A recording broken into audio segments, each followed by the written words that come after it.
Assalamualaikum warahmatullahi wabarakatuh. Berjumpa lagi bersama pecinta bola sejati. Apa kabar sahabat pecinta bola sejati? Semoga hari ini kita selalu dalam keadaan sehat walafiat. Hari ini saya akan membagikan video. Kata Justin, tugas Kluivert hanya menenangkan ruang ganti. Untuk mengikuti informasinya lebih lanjut, mari kita simak videonya bersama-sama.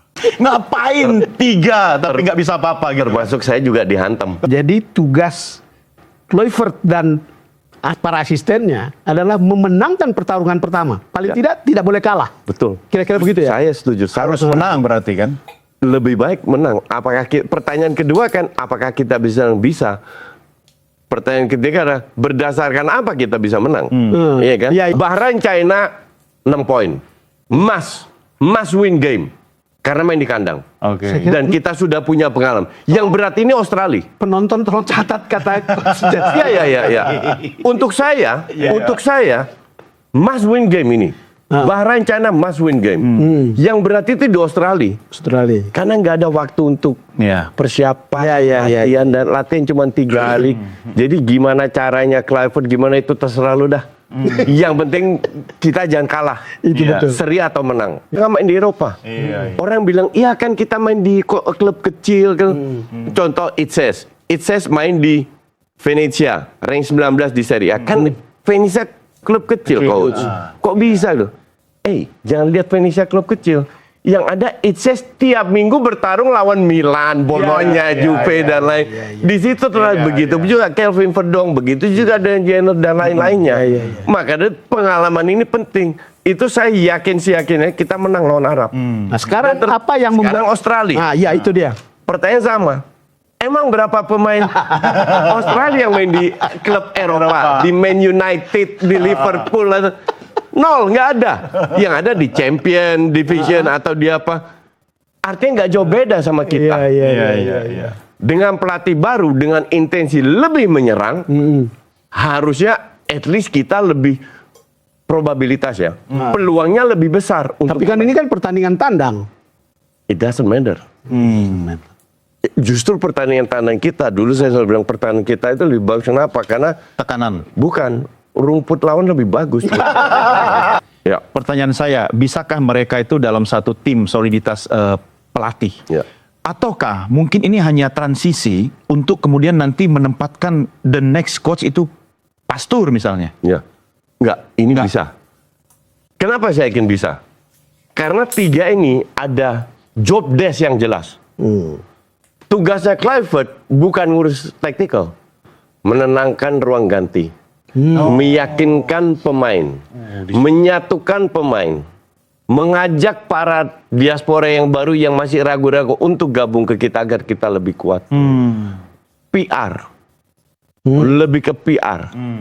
Pastor diajak karena dia ibarat guru besarnya. Ya karena dia Pastur. Sesuai dia. Technical football. Technical football ya.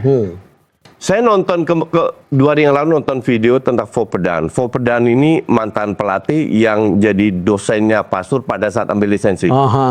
Volpedan bilang tentang Pastur, dulu pelatih-pelatih itu pemikiran progresif. Pelatih kayak Van Gaal, Hiddink, Advocaat, dan Volpedan sendiri. Dia bilang pelatih zaman sekarang itu pengennya main aman semua. Dia bilang kecuali Pastur. Pastur ini mengembalikan punya karakter seperti kita seperti dulu. Dan oleh komentator lainnya dipuji. Tactical ability. Sampai Marciano Vink, mantan pemain Ajax yang sekarang komentator di ESPN Belanda, bilang, harusnya ini Pastor yang jadi head coach.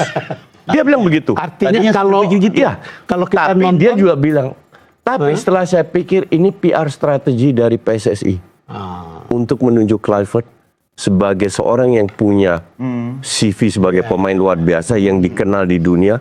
Jangan kaget nanti kalau pelatih Australia minta foto sama Kluivert. Jadi butuh juga sosok seperti itu. ya, artinya ketika kita menonton itu berarti tangan Pastur di situ tangan itu akan terlihat dengan jelas. Tapi yang non teknisnya membuat pemain nyaman dan lain-lain itu tugas Kluivert. Jadi kita Lansat ini saya jujur masih 50-50. Masih belum. Tapi nanti saya Erick Thohir udah janji sama saya kasih kesempatan untuk interview 3 pelatih ini. Nanti saya akan tanya. Iya. Tugas lu di sini seperti apa? Tapi yang ada di benak saya sekarang, dia menutupi kekurangan Kluivert karena dia bisa sedikit bahasa Indonesia, bisa komunikasi dan dia punya darah Indonesia. Iya. Jadi dia at least tahu budaya. Jadi sebetulnya pilihan ini menutupi. Jadi pilihan ini sebetulnya punya reason yang kuat ya. Punya reason yang kuat. Termasuk mungkin gini coach, ketika Kluivert itu sebagai figur, Ya. agar misalnya nih kan Anda tahu bahwa supporter dan netizen kita itu kan paling hebat di seluruh dunia kan. Betul. Biar tidak mengganggu konsentrasi pemain ketika Pastur menjalankan perannya begitu. Bisa jadi. Saya. Ya. Nah sekarang pola yang akan digunakan untuk attacking football seperti sekarang ini itu seperti apa? Ball possession, Ball possession, pertahanan pertama itu dari striker, penyerang pertama itu dari kiper. oh, No. pertahanan pertama dari striker, Penyerang pertama dari kiper. Ya.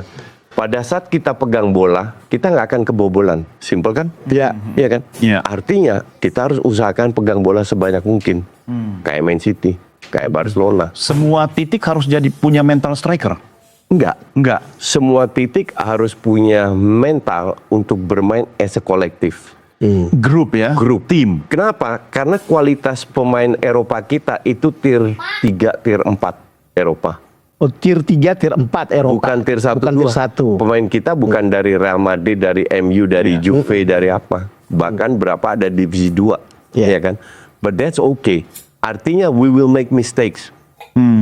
Pada saat kesalahan itu terjadi, yang lain harus bersiap untuk menutup kesalahan teman-temannya. Nah kalau lihat line up gitu, kira-kira apa yang bisa coach jelaskan? Nah, Ini asumsi semua fit ya. ya. Asumsi semua fit. Kalau saya jadi Patrick Kluivert, saya akan main 4-3-3. Jelas. 4-3-3 ya. Tetap. Kiri Calvin Verdong, back kiri. Back kanan Kevin Dix. 2 center back Michael Hurst, Jay Itzes. Kiper pasti Martin Paes. Ya. Ya. 3 pemain depan dengan 2 DM, 2 anchor, Ivar Jenner atau Riedewald kalau dia masuk. Tom Haye. Depannya Marcelino free roll. Kiri tetap kiri, winger kiri Ragnar, winger kanan Reinders, atau mungkin Jakob Sayuri, mungkin Egy bisa juga. Strikernya Ole Romani. Asnawi nggak turun. Asnawi enggak. Rafael Struijk di mana? Bench. Bench. Asnawi itu saya udah bilang, saya fans Asnawi, tapi saya Sama, saya juga fans. tapi saya waspada pada saat dia pindah dari Korea ke Thailand. Dan itu tidak membuat dia lebih hebat turun di Thailand. Apa Sudah sebabnya? terbukti. Kompetisi tiap minggu. Oh. Minimal tiap minggu di Korea ketemu tim-tim yang lebih bagus daripada di Thailand. Itu berpengaruh. Pemain itu menjadi lebih hebat karena dia tiap minggu berkompetisi. Tambah tinggi kompetisinya, tambah cepat kita berkembangnya. Bukan